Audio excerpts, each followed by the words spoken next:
I have dear friends that are Christian. I can't get myself to say Merry Christmas to them.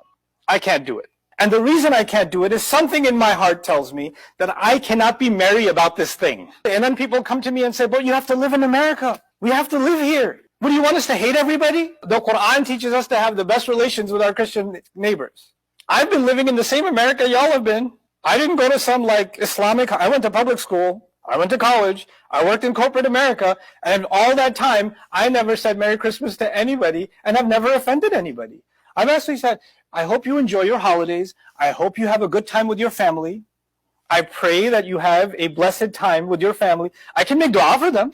I can make dua for their guidance. And actually, on some occasions, some of those people that I prayed for and that I wished well in this season, they said, well, how come you don't say Merry Christmas? Then I come out and say, because I can't. I just can't say it. I don't believe that about Jesus. And in fact, I believe it's a horrible lie against Jesus. But if you ever want to talk about that, we can. Really? You believe that? Yep, I do. Yep. I love Jesus too much. It's making me not say it out of love for him. You just created a conversation opportunity for them to know what you actually believe. Because a lot of non-Muslims, you know what they believe? You believe in some kind of a moon creature. You believe in the lunar calendar. You believe in some desert myth. You worship a stone in the desert. They have all kinds of ideas about what you believe.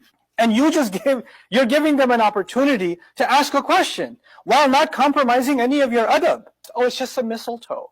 It's just a tree. No, it's not just a tree. It is an imitation of others who are celebrating one of the worst crimes against Allah, shirk. And if they're doing it unknowingly, it doesn't justify you, the Muslim, who knows better, to do that along with them. But it's their culture, it's okay. No, you can be kind, courteous, friendly. You can actually pray for them. You can mean well for them. You can do all of that without offending Allah, without offending your deen, without offending the legacy of Isa alayhi salam. And you can get offended by what I say. I'm completely okay with that because Allah Azza wa Jalla offends with truth.